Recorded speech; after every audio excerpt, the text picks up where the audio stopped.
sebenarnya khawatir tertular ya. Kita sama aja dengan manusia-manusia lainnya, bukan manusia dewa, teman-teman. Hai, assalamualaikum warahmatullahi wabarakatuh. Apa kabar? Ketemu saya dengan Andi Suraya dalam sebuah acara podcast yang digagas oleh teman-teman dari Ikatan Keluarga Alumni Universitas Hasanuddin dalam sebuah konsep acara yang kami kemas dengan nama Acarita, aneka cerita seputar kita. Ya, saya dengan Andi Suraya yang akan memandu acara ini. Kebetulan untuk sesi pertama kita pada kali ini kami kedatangan tamu 2 orang. Kebetulan mereka juga adalah anggota alumni Universitas Hasanuddin. Ya, kita lihat. Halo Kak. Ya, Assalamualaikum De Ayah, De Ari, ya, De Hendra. Ya, baik. Rekan-rekan sekalian, kebetulan di depan saya mungkin sudah hampir semua orang Balikpapan, wajah, suara, nama beliau tidak asing ya. Beliau dikenal dengan nama Dr. Andi Sri Yuliarti MKes atau biasa disapa dengan Dr. Dio. Ya. Kalau kami di Kalunhasi selalu memanggil beliau dengan sapaan panggilan sayang itu Kak Dio. Ya. Kemudian yang kedua ada Dr. Ari Santi. Beliau adalah sehari-hari di Rumah Sakit Kang Joso Jatiwibowo Balikpapan, bagian apa Kak? Pelayanan medik. Ya, pelayanan medik ya. Beliau kami sering sapa juga dengan sapaan saya Kak Ari ya. Kak Ari Santi. Ya, baik. Acara ini kami kemas untuk menjadi sebuah bagian upaya kami dari IKA Unhas untuk mengambil peran di dalam upaya pemutusan mata rantai coronavirus 19 saat ini. Yang kita ketahui bersama bahwa sejak Maret 2020 WHO telah menetapkan sebagai sebuah kondisi pandemi, ya, di mana nyaris semua negara menghadapi masalah yang sama terkait dengan merebaknya kasus COVID-19 ini. Ya, ini adalah salah satu bentuk upaya kita untuk meningkatkan literasi wawasan kita terkait dengan apa sih itu coronavirus. Ya, untuk mengantisipasi infodemik, banyaknya info-info atau berita-berita yang terkait dengan COVID-19. Ya. Baik, kesempatan ini ada Kak Dio, ada Kak Ari Santi. Apa kabar Kak Dio? Alhamdulillah sehat ya ya. Tetap fight sehat ya untuk terus berjuang bersama gugus tugas Kota Balikpapan dan juga dengan masyarakat untuk menurunkan kasus COVID-19 di Balikpapan. Ya, selama kurang lebih hampir setengah tahun ya. Ya, untuk itu kita juga semua harus sehat ya, De Ayah, De Ari juga yang berjuang di rumah sakit, kita semua harus menjaga kesehatan karena kita harus menolong yang lain. Kita harus sehat terlebih dahulu untuk menolong yang lain.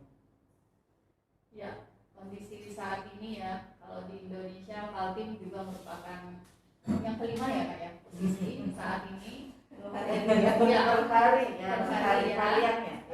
Kemudian tadi juga berita bahwa ternyata alhamdulillah hari ini bisa menekan ya, merupakan hari dengan kasus terendah setelah sekian lama ya. Ya, jadi hari ini di Balikpapan dalam gelombang kedua ya, kita masuk gelombang kedua, kasus naik itu di Agustus ya, dan hari ini kita bisa merilis 19 kasus, yang mana pada puncak tertinggi itu yang lalu kita sampai 90-an, 94, 97 tiap hari 70-an ya. Kemudian dilakukan upaya pembatasan kegiatan ya pendisiplinan masyarakat melalui Perwali 3/2020, sehingga ya mungkin ini salah satu ya ada hubungannya dengan upaya pemerintah melakukan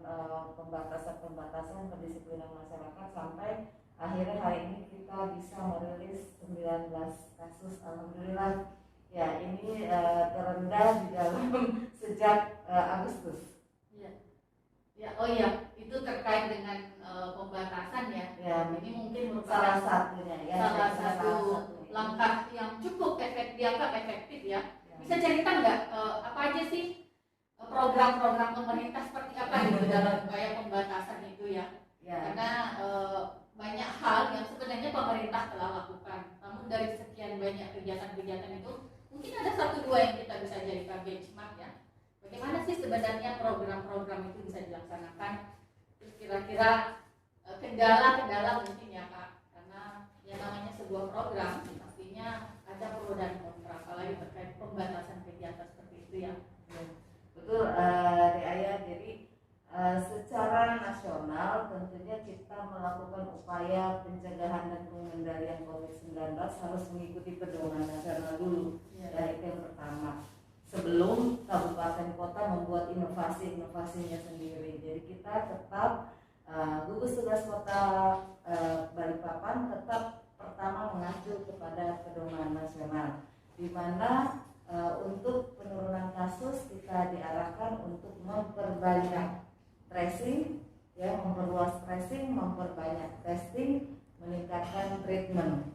Ya, tracing ini kita lakukan bersama-sama ketika ada kasus.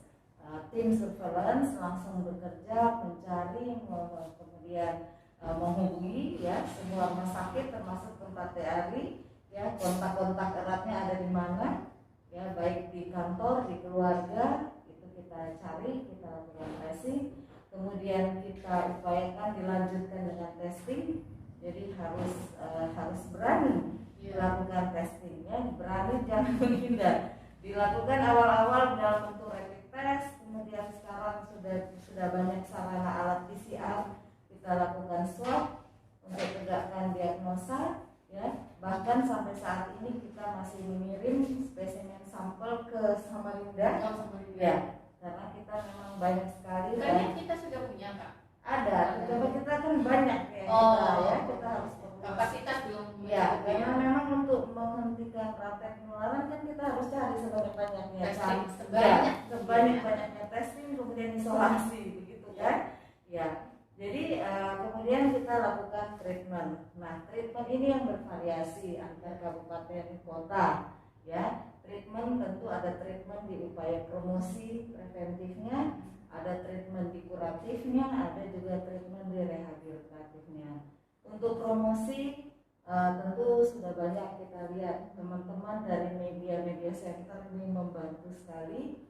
Kemudian juga sinergitas dari lintas sektor, Satpol PP, TNI, Polri, itu semua bergerak melakukan upaya promosi preventif, ya, termasuk pendisiplinan itu. Ya, jadi memang pemerintah Kota Balikpapan yang pertama kali di Kaltim mengeluarkan Perwali Pendisiplinan, turunan dari instruksi Presiden nomor 6 ya tahun 2020. Jadi kita sangat concern di situ. Di samping treatment yang lain itu melakukan isolasi ada 2 lagi, yang mandiri bagi orang tanpa gejala dan yang isolasi dirawat di rumah sakit bagi yang bergejala sedang dan berat. Upaya isolasi di sini dilakukan lagi dengan menggerakkan semua pihak. Yang isolasi mandiri, pengawasannya kita dibantu oleh. Apa maksudnya isolasi mandiri ini? Dia isolasi dirinya sendiri? Ya, di rumah atau di rumahnya sendiri ya. Jadi tempat isolasi mandiri di Balikpapan ada 3. 1 bisa di rumah sendiri jika memenuhi syarat kelayakan. Nah, misalnya apa Kak? Syarat kelayakannya itu ada kamar tersendiri. Ya, yang bersangkutan bisa menggunakan kamar itu sendiri. Ada kamar mandi tersendiri. kemudian ada untuk menyediakan makan dan kebutuhan ya, kebutuhan hari-hari tersendiri tanpa kontak dengan anggota keluarga lainnya. Ya, kalau dan di rumah tersebut tidak ada kelompok rentan, tidak ada lansia, tidak ada orang tua ya, orang tua yang sakit, kemudian tidak ada ibu hamil, tidak ada bayi balita, ya, anak-anak ya. Jadi kalau itu semua terpenuhi, boleh isolasi mandiri di rumah di bawah pendampingan dan pengawasan Bapak RT, Pak Lurah dan Puskesmas. Ini tetap dilibatkan masyarakat sekitar. Setiap hari komunikasi dengan Puskesmas harus ada. Ya. Puskesmas yang berada di wilayah itu. Ya, Puskesmas wilayahnya. Kemudian berikutnya, jika tidak memenuhi syarat untuk di rumah, maka bisa menggunakan tempat isolasi yang disiapkan oleh pemerintah kota. Ya, saat ini Balikpapan menyiapkan wisma satu dan satu lagi embarkasi haji. Ya, dengan 130 kapasitas tempat tidur. Ya, namun bagi karyawan perusahaan, ya perusahaan besar, kami harapkan tetap menjadi tanggungan perusahaannya. Jadi perusahaan yang menyiapkan tempat isolasi bagi karyawannya, dan sekarang di Ayah sudah berkembang di Balikpapan tempat isolasi seperti guest house, kemudian hotel ya yang disewa oleh perusahaan-perusahaan, namun tetap dalam pendampingan pengawasan dinas kesehatan. Dia tetap koordinasi tetap. Ya. Kemudian upaya yang lainnya, treatment yang lainnya tentu di rumah sakit bagi yang bergejala sedang dan berat. Ini garda terdepan ya. Tapi pun Pak katanya sekarang garda terbelakang.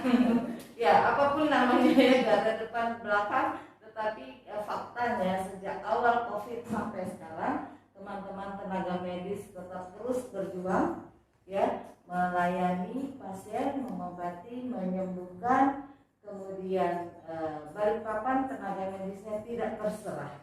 Ya, dulu ada catat ya, Balikpapan tidak terserah. Ya. Jadi kalau waktu lalu ketika tenaga medis sudah di puncak ya, bukan juga mungkin sebenarnya tidak menyerah. Di titik itu pasien sangat banyak, kemudian teman-teman juga tidak pulang ke rumah, diisolasi juga di rumah sakit, tetapi ada kebijakan juga pada saat bersama kita harus menyelamatkan ekonomi. Ekonomi di mana dilakukan pembukaan beberapa jenis usaha kegiatan yang tadinya ditutup supaya teman-teman tenaga medis bisa fokus kasih selandai, tapi ini dibuka dan itu terjadi hampir bersamaan dan memang kalau kita mau menselaraskan terus mempertemukan kesehatan dan ekonomi, itu memang pilihan yang sulit. Benar-benar kita harus bijaksana melihat ini, dan Balikpapan memilih waktu itu Balikpapan tidak terserah. Tenaga medis tetap maju terus, walaupun timnya Dr. Arisanti itu banyak juga yang bertumbangan, sudah mulai menyerah ya, bertumbangan ya, tapi tidak terserah ya, seperti itu. Kemudian terakhir kita treatment dengan rehabilitatif ini kita bekerja sama dengan tokoh-tokoh agama, tokoh masyarakat, menghilangkan stigma. Kemudian juga dengan perusahaan-perusahaan, kita berusaha jangan sampai pasien COVID itu di PHK ya, tidak mendapatkan haknya, itu upaya rehabilitatif belakang ya. Ya, jadi seperti itu, semua upaya dilakukan di Kota Balikpapan sesuai kemampuan kita, termasuk kemampuan anggaran yang ada, karena ini pasti butuh anggaran, dan juga sesuai kondisi lokal masyarakat Balikpapan ya. Jadi memang tiap daerah pasti punya strategi masing-masing. Jadi ada 3 hal yang menarik tadi ya, ada tracking, tracing, dan testing. Kemudian ditambah dengan treatment atau sebuah inovasi-inovasi lain yang dilakukan oleh pemerintah kota. Sangat menarik sekali, dan kita bisa mulai ya, kita ini mulai membangkitkan semangat kita bahwa ternyata upaya-upaya itu pelan tapi pasti kita berharap itu memberikan sebuah kontribusi bagi penurunan jumlah kasus ya. Dan mulai hari ini sudah ada titik terang sedikit lah yang melihat bahwa upaya-upaya yang kita lakukan sudah mulai mudah-mudahan bisa menunjukkan hasil yang baik. Ya, mungkin lanjut ke Kak Arisanti ya terkait dengan tadi bahwa kalau kita lihat dari petunjuk penanganan COVID, ya kalau dulunya begitu positif langsung diisolasi ya kayak. Tapi kemudian perkembangan informasi selanjutnya ya kita sesuaikan juga dengan kapasitas pelayanan kesehatan yang tersedia. Jadi tadi ada isolasi mandiri untuk yang bergejala atau berderajat ringan ya derajat ringan sedang berat. Jadi yang ringan bisa isolasi mandiri. Kemudian kalau sudah menunjukkan gejala dengan derajat sedang dan berat itu kemudian dirujuk ke fasilitas pelayanan kesehatan. Nah kebetulan Dr. Ari ini adalah beliau yang menangani tentang pelayanan tersebut ya. Bisa nggak ceritain? Aduh kebayang ya kasus semakin meningkat. Pasti kita lihat dengan kondisi saat ini kapasitas pelayanan kita berapa sih Kak? Nah itu bagaimana mengaturnya? Iya, terima kasih. Terima kasih Dio. Jadi di rumah sakit awal-awal kami hanya menyediakan satu ruangan dengan mungkin ada sekitar 8 tempat tidur. Dengan bertambahnya kasus kami terakhir sampai 82 tempat tidur. 8 kali lipat Setelah bulan Agustus itu sangat meningkat sampai akhirnya kami membicarakannya dan akhirnya kami menambah. Sekarang itu ada sekitar 114 tempat tidur termasuk ruang intensif. Saat ini masih sekitar 7 ruang intensif yang kami punyai dan sedang kami coba untuk tambah sementara sedang dalam tahap renovasi. Jadi di ayat Rumah Sakit Umum Kaneyoso adalah rumah sakit satu-satunya di Balikpapan yang ditunjuk oleh Kementerian Kesehatan berdasarkan SK sebagai pusat rujukan COVID. Ya, yang SK Kementerian. Dan ini kita melihat komitmen Bapak Direktur dan seluruh jajaran manajemennya menerima menjalankan komitmen itu. Jadi di Rumah Sakit Kaneyoso kami melihat terus dilakukan peningkatan kapasitas karena sudah menerima amanah sebagai pusat rujukan. Dan alhamdulillah di Balikpapan ada satu juga yang kami syukuri bahwa sejak awal munculnya kasus COVID di Kota Balikpapan, seluruh rumah sakit bergerak membantu walaupun dari satu kamar satu bed jadi waktu itu kita tidak hanya membebankan kepada Rumah Sakit Kaneyoso, tapi 8 rumah sakit lain termasuk swasta ikut membantu walaupun mulai dari satu bed mereka sediakan. Itulah yang kita syukuri keguyubannya teman-teman pengelola manajemen fasilitas pelayanan kesehatan Kota Balikpapan. Ya, akhirnya memang kita lihat Kaneyoso yang terus bergerak besar, diikuti juga yang lain. Dan jumlah bed waktu itu kita ingat betul ketika pertama kali rapat itu diminta angkatan yang satu kita hanya punya 21 bed. Dan sekarang total Balikpapan selain 100-an lebih sudah dari Kaneyoso ada 336 total tempat tidur yang digunakan untuk menerima pasien COVID-19. Jadi ini saya dan Bapak Wali Kota seluruh gugus tugas juga terus berterima kasih ya karena semua kita bersatu betul-betul kita menunjukkan kekompakan untuk kita melayani pasien-pasien COVID di Balikpapan. Ya, mungkin itu salah satu gambaran kondisi kita ya. Yang menjadi kesyukuran kita warga Balikpapan bahwa kita punya teman, kita punya rekan, kita punya sesama warga Kota Balikpapan itu sangat-sangat care. Ya, kita sangat Budaya saling membantunya Ya. itu luar biasa. Ini salah satu modal sosial yang dimiliki oleh Kota Balikpapan. ya, Bahwa begitu ada masalah, hampir semua serempak itu memberikan bantuan. betul. Saya sendiri sih melihat kalau di media sosial yang ada itu hampir setiap hari mungkin ya Pemkot Balikpapan itu menerima bantuan sosial. apa, masker, sembako, Ya, bahkan sedikit melenceng ya tentang pelayanan handphone ya. untuk pelajar. Pelajar. Ya. Oh, hanya Kuota itu Ya. sangat banyak bantuan yang diberikan oleh berbagai pihak yang ada di Kota Balikpapan. Itu sangat menarik sekali. Padahal kita kan heterogen ya. Iya.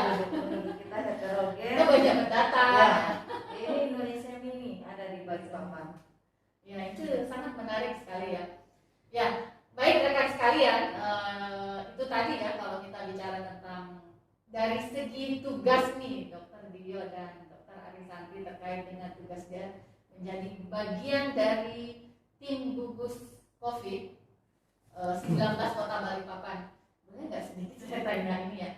Saya tuh kebayang gini loh, saya Dr. Dio dari pagi sampai malam begitu ada lagi kasus, ada yang meninggal biasa karena protokolernya kan begitu meninggal maksimal 2 jam ya. 4 jam. Maksimal 4 jam sudah harus dibungkus. Tiba-tiba ada lagi di rumah sakit. Belum lagi kalau pagi konferensi pers, sore konferensi pers. Saya tuh kebayang ini dalam kurun hampir dan itu dilakukan hampir setiap hari. Gitu. Sementara Kak Dio ini kan juga adalah seorang istri, punya anak, punya suami gitu. Nah gimana caranya itu? Gimana memanage waktu itu? Saya tuh kebayang gitu dari pagi sampai malam. Kadang-kadang pernah malah ya ketemu suami beliau karena dokter itu sampai dibilang 2-3 hari nggak pernah. Aduh kebayang ya. Ini gimana ini Kak Dio ini memanage waktu antara tugas sebagai kepala dinas, sebagai anggota gugus COVID dan sebagai seorang istri lah istilahnya ya. Karena kita harus jaga balance ini gitu. Ya, jadi memang ya saya menyadari bahwa ini menjadi kepala dinas kesehatan Kota Balikpapan. Ini tahun keberapa Kak? Tahun kedua? Baru setahun. Oh, baru setahun ya. Jadi saya baru 6 bulan dilantik sudah kejadian pandemi COVID ya, dan memang sudah sejak awal kita kan ada menerima amanah. Kami dilantik dengan disumpah, kami sudah menandatangani fakta integritas ya. Jadi ya memang ini satu bentuk tanggung jawab yang harus dijalankan baik kepada masyarakat maupun kepada Allah Subhanahu wa taala ya, yang memberikan amanah jabatan ini. Jadi harus menyadari itu dulu. Yang kedua, kegiatannya memang ternyata full time, tidak bisa lagi dibatasi. Ya jamnya, masyarakat membutuhkan kita 24 jam, saya kira di hari juga, dan memang ada prioritas jadinya di sini ya. Ini prioritasnya sekarang kita harus membantu di penyelesaian masalah COVID. Ada yang harus akhirnya saya tinggalkan, antara lain praktek pribadi saya. Masa harus dikorbankan ya. Saya lepas karena memang akhirnya tidak bisa jalan semuanya ya. Kemudian juga acara kegiatan menengok-nengok anak saya ke Jogja yang biasanya saya lakukan hampir 1-2 minggu sekali. Ini sejak Maret saya tidak pernah berangkat sejak kejadian itu ya. Jadi komunikasi dengan anak juga ya hanya lewat WA, telepon, dan pernah sekali dia yang kesini. Jadi memang akhirnya dia harus pandai ini prioritasnya kemana sekarang ya. Kemudian pertama itu, jadi kita menyadari ini amanah, sudah tanggung jawab. Memang ya rezekinya di situ kok, begitu dilantik 6 bulan kemudian ya kejadian. Sempat kaget nggak Kak? Kaget sekali ya, karena memang masalah COVID kan baru terjadi. Kita kuliah juga tidak ada. Iya, jadi dulu itu sering ada pandemi tapi nggak sampai ke Indonesia Ya. Ke Indonesia. Jadi walaupun kita ini tidak pernah sampai seperti ini. Ya. Awal-awal kami malah berpikir mungkin tidak sampai nanti ke Balikpapan. Ya, jadi tidak ada pedomannya dari Kementerian Kesehatan pun baru pedoman muncul berkali-kali. Dan sekarang kita sudah sampai revisi kelima ya. Jadi memang ya semuanya serba gagap, itu istilah Pak Wali itu ya, semua serba gagap. Tapi ya itu lagi, kita ingat ini tanggung jawab ya, dan kita menumbuhkan rasa mencintai pekerjaan itu. Rasanya kalau seperti hari ini Dearia lega turun tinggi ya di rumah sakit. Deari saya kira agak tenang juga ini sekarang kasihan ya, pernah pikirnya sampai bingung. Kita pernah sampai di titik tidak bisa merustak. Jadi seperti lalu lintas di mana kami macet, di mana kami sebagai polisi lalu lintasnya sudah tidak bisa lagi mengatur ke kiri ke kanan, ini udah stuck. Ya pernah ada kita kondisi seperti itu di Agustus ya. Maksudnya karena saking banyaknya Penuh, kasus sampai di IGD penuh. Jadi tidak bisa lagi kita merujuk satu Jadi sama lain. sangat banyak kasus, sementara kapasitas sudah Ya, tidak memungkinkan untuk memungkinkan. itu. Sehingga semua teman-teman di rumah sakit harus survive, harus bisa tangani apa yang ada di situ dengan segala cara. Nanti Deari boleh diajak cerita ya, dengan segala cara. Ya, maaf. Jadi seperti itu, dan memang handphone saya 24 jam tidak boleh off ya, karena komunikasi saya dengan beliau juga ya, seperti itu mau meninggal di jam berapa ya, harus segera dikomunikasikan karena kami menyiapkan tim pemakaman ya, dan itu harus dalam 4 jam ya. Belum lagi agak-agak horor, tanda petik agak-agak horor kalau kejadiannya tengah malam, hujan lebat, kita harus memakamkan jenazah. Kemudian horor yang lain jika pihak keluarga tidak setuju, menolak lagi ya.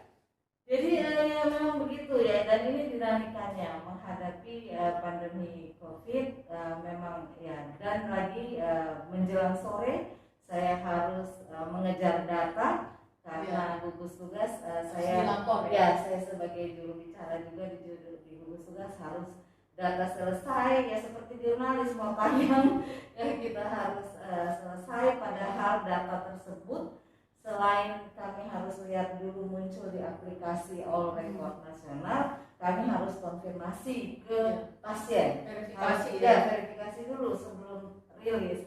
Jadi memang sangat menaikkan adrenalin menaikkan adrenalin setiap hari ya, seperti itu. Namun alhamdulillah ya, saya bersyukur karena Bapak Wali Kota ya, Bapak Dandim, Bapak Kapolres, Pak Satpol PP dan seluruh lintas sektor selalu ada di samping kami ya, selalu ada. Jadi itulah yang membuat kami terus termotivasi, semangat. Teman-teman juga di rumah sakit juga selalu sigap melayani ya. Jadi masa Bapak aja sebegitu care-nya ya, teman-teman di rumah sakit juga sudah sebegitu pengorbanannya. Kita di Dinas Kesehatan sebagai komandan mau melemah, nggak boleh gitu ya. Jadi bersyukur timnya kompak ya, saling bersyukur. Kita bersyukurnya di situ.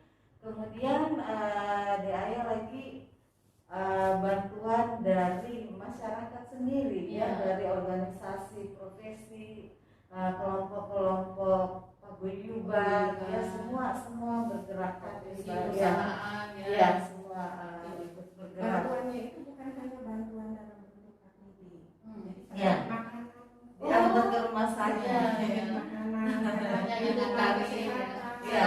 Jadi sekedar membantu, tapi saya rasa tidak bisa kita bandingkan bahwa ini ya semua sangat bermanfaat. Jadi ada yang kadang pernah kami dapat roti berkardus-kardus, ada yang rasa nikmat pasti ya rasanya. Jadi ya itu sangat berarti ya. perhatian, bahkan kami pernah dapat siomay.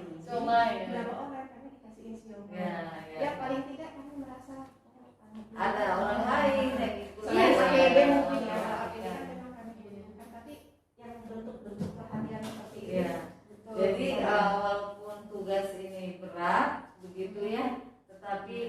kondisi di Balikpapan yang guyup ya, Mendukung, sangat yang mendukung, mendukung. ya. Jadi kami juga alhamdulillah sampai saat ini bisa survive ya, bisa ya, mudah-mudahan kita semua diberi kesehatan untuk terus berjuang bersama-sama. Memang kami harus menjadi komando di sini ya, dan itu tidak bisa berjalan ya tanpa dukungan semua. Kalau nggak ada itu mungkin saya di awal-awal sudah tumbang duluan atau saya udah hopeless duluan begitu ya. Tetapi karena dukungan semua, termasuk dari teman-teman di Kaunhas juga beberapa kali ya, tidak membiarkan kita bekerja sendiri, selalu ada dukungan. Jadi dan sekarang di AYEK kami juga menyadari bahwa kita tidak boleh terlena dengan kondisi COVID ini ya. Jangan sampai muncul bencana kesehatan lainnya ya. Maka itulah yang kami sekarang, jadi sejak per bulan Agustus juga kami sudah mengembangkan ini. Tadi saya titip di Hendra, tolong dipasang ya, ini pengembangan Balikpapan Kota Sehat dalam era adaptasi kebiasaan baru.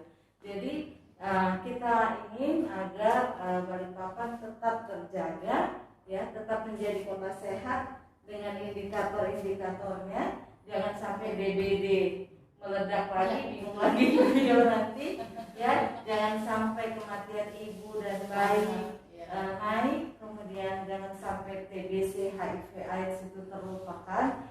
Sehingga per Agustus ini kita menghimpun kembali ya, kembali untuk tetap menjaga indikator-indikator kesehatan yang lain ya, sambil kita masuk ke era adaptasi kebiasaan baru ya. Jadi Balikpapan kota sehat dengan semua indikatornya. Teman-teman SKM ini kami putuskan bantuannya di sini ya, Persakti, supaya ini tetap menjadi kota sehat. Sudahlah kalau kasus COVID naik di mana-mana juga naik COVID ya, tetapi jangan sampai melupakan program yang lainnya ya. Jadi sekarang kemanapun saya diajak sharing diskusi tentang COVID, saya selalu tetap membawa ini supaya kita tetap ingat untuk menjaga Balikpapan sebagai kota sehat, sambil kita bergerak maju ke era adaptasi kebiasaan baru. Karena kita tidak bisa lagi mundur ke zaman masa sebelum pandemi ya. Ke depan apapun semua harus menggunakan protokol COVID. Itu era adaptasi kebiasaan baru.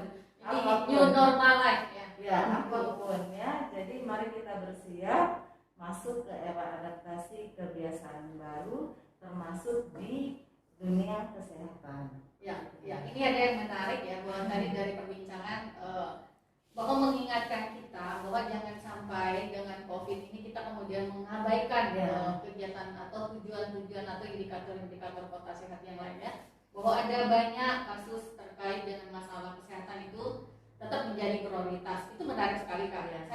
Saya tadinya malah mau nanyakan itu, tapi rupanya pemerintah kota melalui dinas kesehatan kota sudah mengupayakan program itu. Ada HIV AIDS, ada penyakit demam berdarah yang menjadi salah satu kota Balikpapan yang selalu diwarnai dengan kasus-kasus DBD. Nah, mudah-mudahan itu bisa diantisipasi. Baik, ada tadi sedikit ya waktu Kak Dio cerita tentang ada kisah-kisah horor ya. Kisah-kisah horor, apalagi daerah Kilo 15 ya. Pemakaman COVID. Nah, mungkin terkait dengan Kak Arisanti ini kan di Rumah Sakit Kanun Joso ya. Saya itu ingat kasus-kasus mungkin kayak di Makassar, ada penolakan atau keluarga pasien menolak ya, sampai ada yang mengambil mayat. Nah, kalau khusus di Balikpapan, khusus di Kanun Joso, ada nggak kisah-kisah yang sebenarnya miris kita ya, tapi jadi kita ketawa gitu. Apa ada hal-hal yang lucu atau hal-hal yang menggelitik kita gitu terkait dengan kondisi COVID? Ada nggak ya kasus-kasus lucu atau ada? Jadi tapi alhamdulillah waktu awal-awal kasus kami tidak menemui hal seperti itu. Alhamdulillah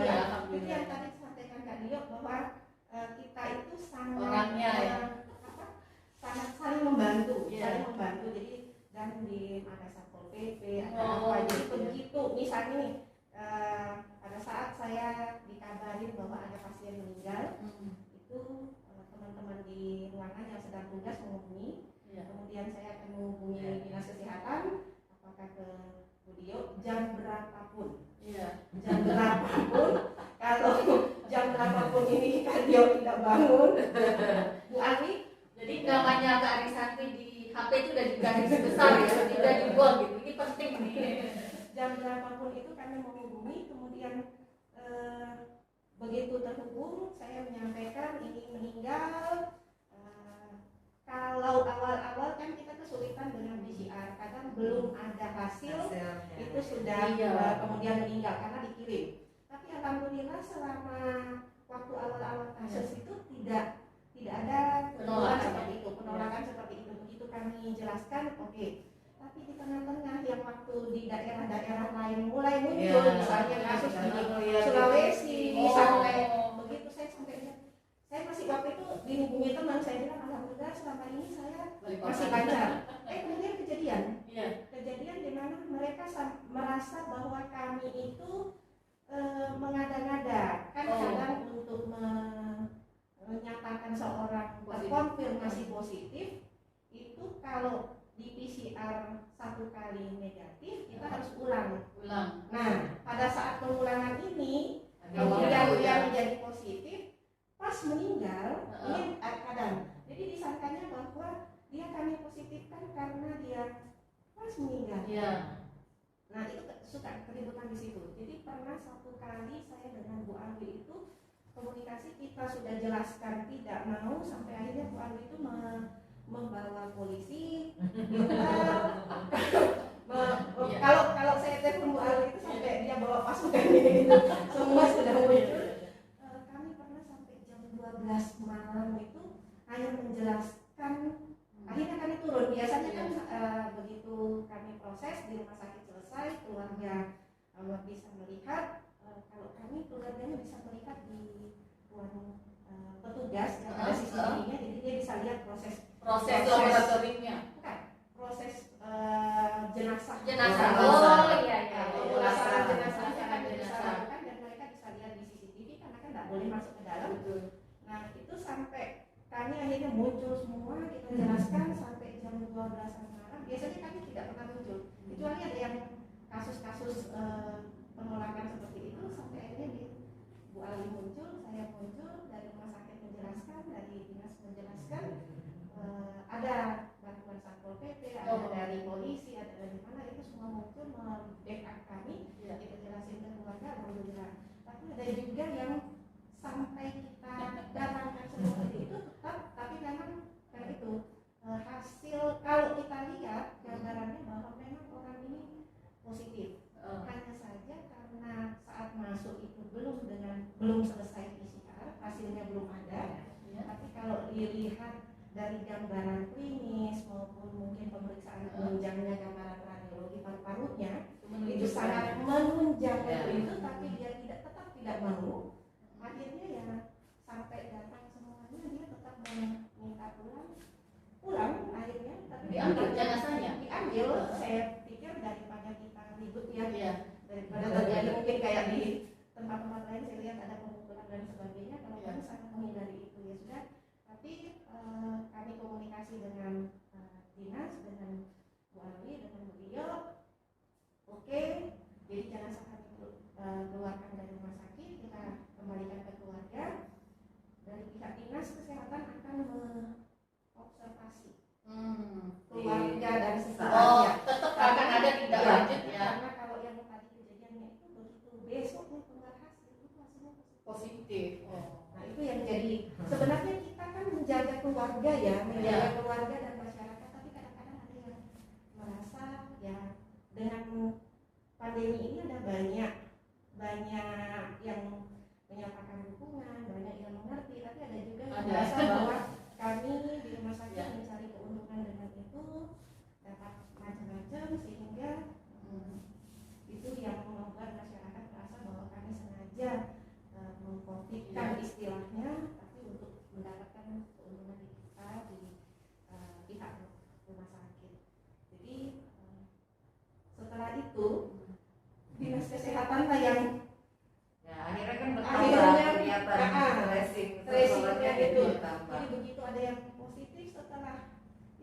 mereka yang Ya, ini menarik ya. Kita bisa jadikan, kita bisa menarik sisi hikmahnya ya terkait dengan informasi-informasi yang beredar ya, bahwa masih ada dalam tanda kutip kecurigaan yang ada di masyarakat kita terhadap pelayanan kesehatan yang bahkan menuding ada upaya rumah sakit untuk mengcovidkan pasien.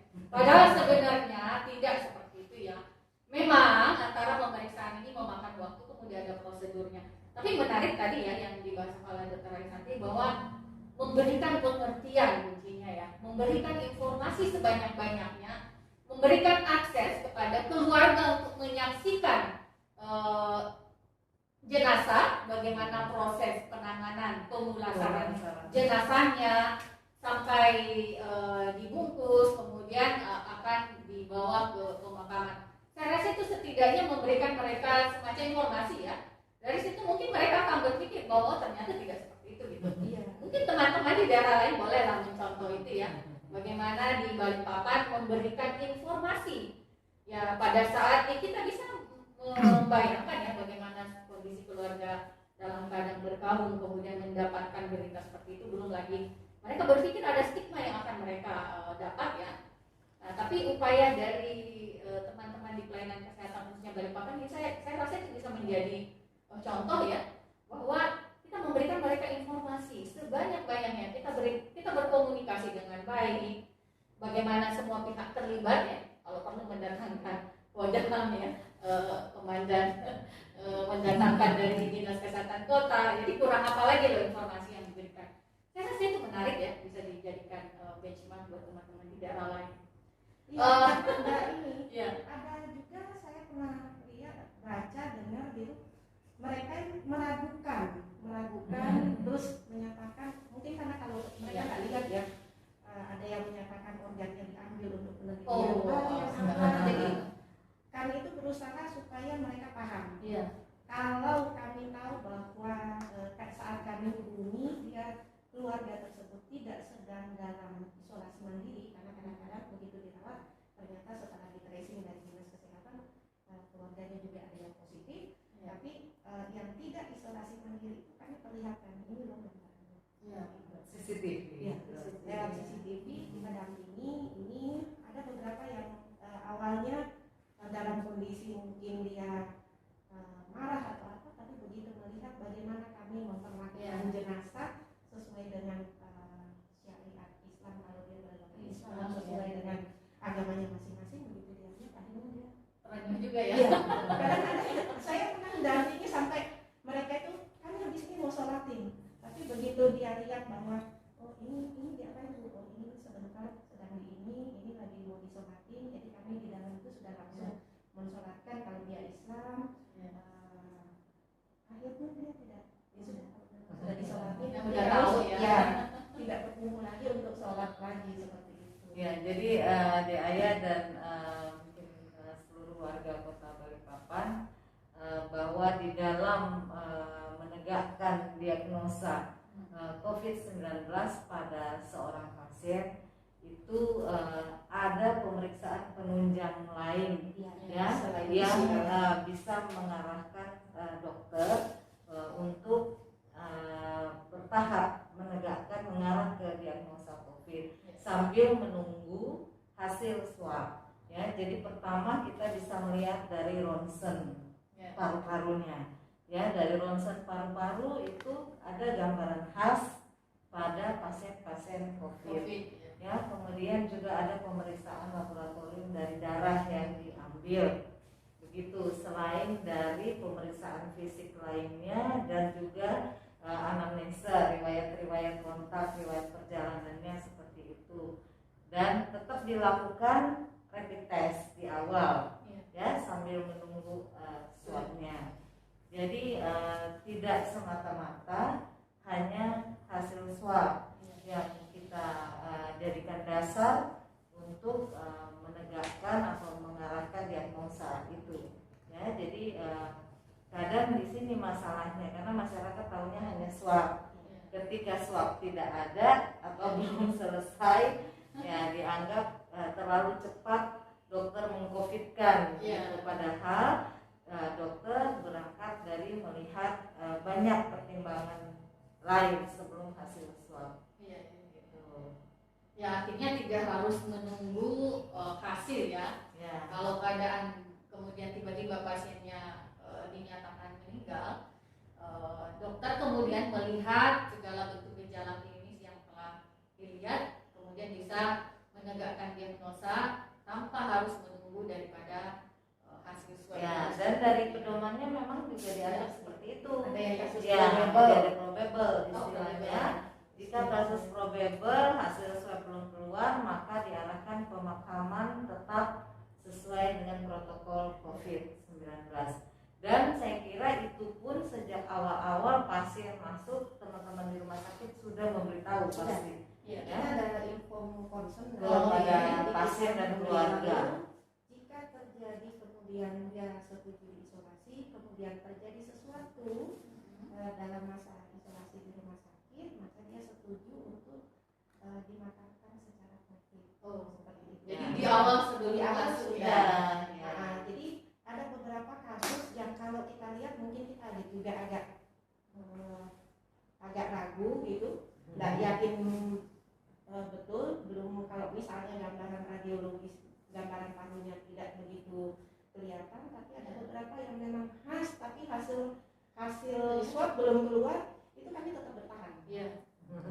Itu yang akhirnya turun itu tetap bertahan, kita tahan karena sebenarnya yang kita khawatirkan kalau meninggal Resiko penularannya penularannya keluarga, ke masyarakat yang menyelenggarakan proses pemulasaran jenazah itu yang kami khawatirkan akan semakin bertambah karena ya tadi dalam 4 jam kami harus memakamkan. Iya. Paling tidak kalau misalnya kita masih negosiasi, dia sudah dalam peti, kita tinggal menguburkan, mungkin tidak ini, tapi Ya. paling tidak proses pemulasarannya itu sampai masuk ke dalam itu harus kita Iya. Jadi Oh iya, terkait itu kan begitu dia meninggal, beras gitu. ya, misalnya dia meninggal kemudian dimakamkan dengan protokol COVID, kalau di Balikpapan dan di Kilo 15. Tapi saya dengar bahwa setelah 3 bulan, kalau pihak keluarga mau memindahkan Ya. jenazah boleh ya. boleh. Kalau dia negatif ya, negatif boleh. Kalau negatif. Ya. Oh kalau negatif, Kalau dia positif, itu kemarin dalam diskusi kami dengan melalui Zoom meeting dengan Persatuan Forensik itu Ya. bisa sampai 6 bulan. kalau sampai Ya, 6 bulan. Infeksi. Ya, tetapi itu pun dengan berbagai syarat, harus izin dari kepolisian karena mengambil jenazah kan, dan izin dari gugus tugas COVID-19 kota juga. Ya, gitu. Jadi teman-teman di rumah sakit ini mulai dari kontak awal ya sampai akhir itu ceritanya serunya banyak ya.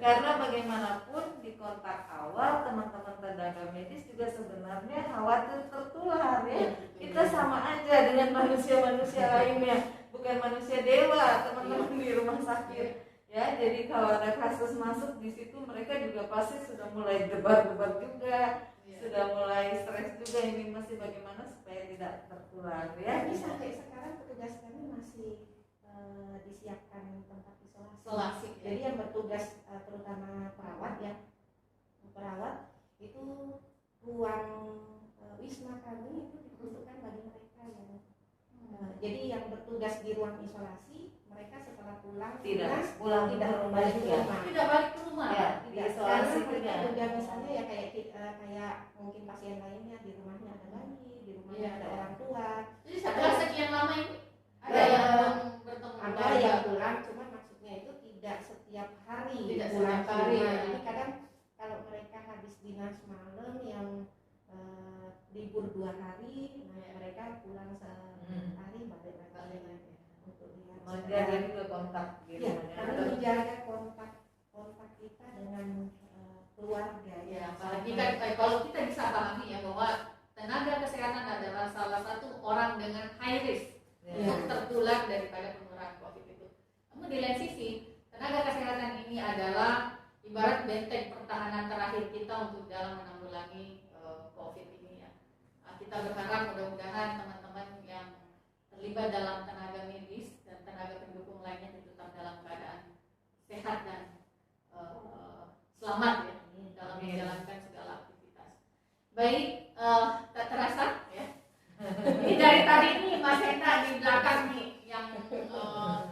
menjadi inisiator acara ini sudah kode-kode udah habis ya. Ya, baik. Terima kasih sekali lagi ke Santi, Kak Dio, Kak Arisanti sudah meluangkan waktu berbagi cerita khusus tentang penanganan COVID di Kota Balikpapan ya. Ada satu hal yang menjadi kesyukuran kita bersama dari tadi Kak Dio, Kak Ari selalu mengatakan bahwa dukungan sosial itu sangat berarti bagi mereka. Dan ini titik poin penting bagi kita yang ada di Kota Balikpapan. Bersyukurlah kita yang berada di Kota Balikpapan bahwa kita berada dalam lingkungan sosial yang saling penuh dengan dukungan. Dukungan sosial kita sangat luar biasa.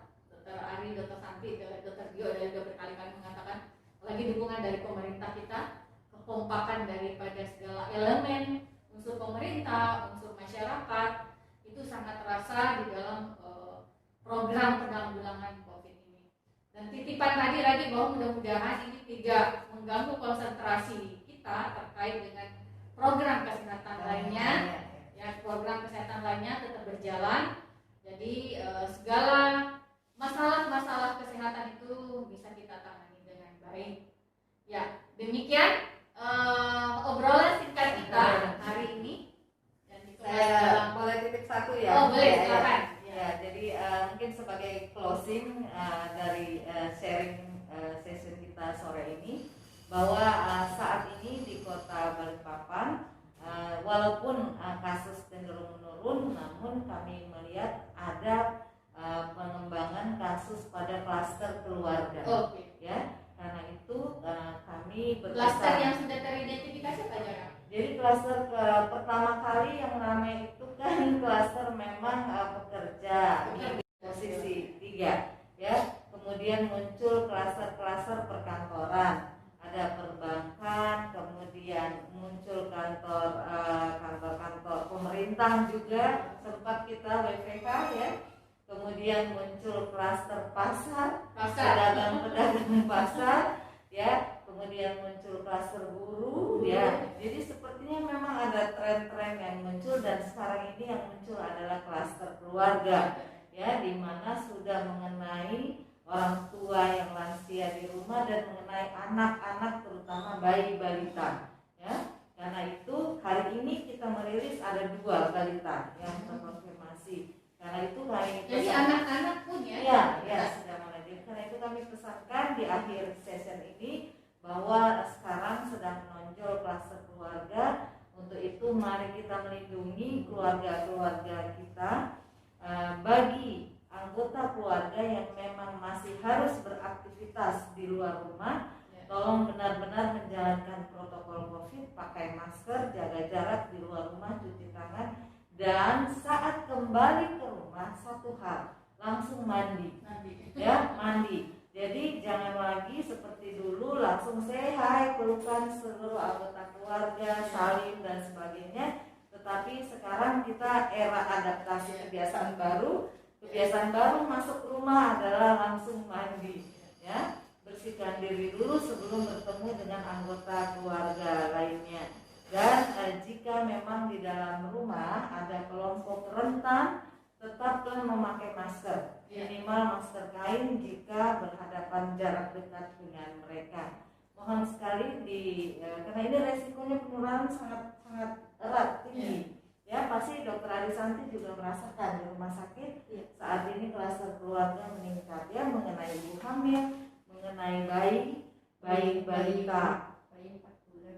Ya, jadi dan ini kan agak susah ayah kita mengintervensi. Tidak ada istilah jam malam, tidak ada razia di dalam rumah, razia keluarga, ya kan? Tidak ada istilah lockdown di dalam rumah tangga orang. Jadi kita masing-masing lah ya, individu di dalam rumah tangga, terutama ibu-ibu rumah tangga, tolong mengambil peran di sini ya. Agak cerewet sedikit tidak apa-apa, ingatkan anggota keluarganya mau kemana lagi, anak-anak muda tuh terutama anak-anak muda yang mau hang out di luar ya boleh, tetapi ikutilah aturan pemerintah seperti itu ya. Jadi ini yang menjadi fokus perhatian kita sekarang di rumah. Kalau kejadiannya di luar, di area publik, pemerintah bisa melakukan sidak, bisa melakukan jam malam, tutup jalan ya. Tetapi ini kalau di dalam rumah, ini benar-benar kami mohonkan ke kepala keluarga, terutama ibu rumah tangga, benar-benar cerdas, mari menjaga keluarga supaya tidak jadi ada kluster-kluster keluarga lebih banyak, tidak ada penularan di dalam rumah. Ya. Nah, selain cerdas mungkin tambah satu lagi Ya. harus cerewet. Iya, betul. Anak-anak itu kalau kita pulang kan dia langsung mau Iya. dibuat. Kalau ya, jadi kita harus benar-benar jaga diri dulu, dokter Ari. Saya saja sekarang bisa mandi 4-5 kali sehari. Iya. Ya, karena kita memang masih tetap harus beraktivitas di luar. Iya. Ketika kembali rumah mandi dulu. Mandi Iya. dulu. Kalau kami yang di rumah sakit sebelum pulang memang mandi ya. Mandi Dan di rumah rata-rata sakit, semua ya. petugas-petugas itu mandi. Oh begitu, sebelum keluar dari rumah sakit mandi dulu Mandi, ya. kami mandi dulu. Tapi kalau yang bukan rumah sakit mungkin dia langsung pulang ke rumah Langsung langsung pulang. Ya. anaknya apa? Nah, kepada keluarga besar IKA Unhas mohon ini diterapkan ya di keluarga-keluarga ini Ya. IKA Unhas ya. Mari kita memberi contoh. Ini yang saya titip kepada keluarga-keluarga IKA Unhas, mohon membantu kami pemerintah Kota Balikpapan dan gugus tugas Ya. untuk menekan klaster keluarga. Ya, apalagi mungkin ya bagi yang tetap bekerja di luar rumah, tetap banyak aktivitas di rumah untuk selalu menjaga protokol. Kalau perlu di rumah ya, di dalam Ya. rumah tetap menjaga protokol itu. Baik, karena itu adalah salah satu bentuk ikhtiar kita untuk memutus mata rantai penularan COVID-19. Baik, menarik sekali ya, ada banyak yang kita sudah bahas, ada terkait dengan upaya-upaya pemerintahan kota, suka duka, bahkan cerita-cerita tadi terkait dengan bagaimana sih penanganan COVID-19 itu. Baik, demikian tadi ya yang kita bisa jadikan bahan diskusi hari ini. Mudah-mudahan ini memberikan manfaat terkait dengan informasi COVID tersebut. Bagian dari kita untuk mengambil peran di dalam upaya penanggulangan pemutusan mata rantai COVID-19.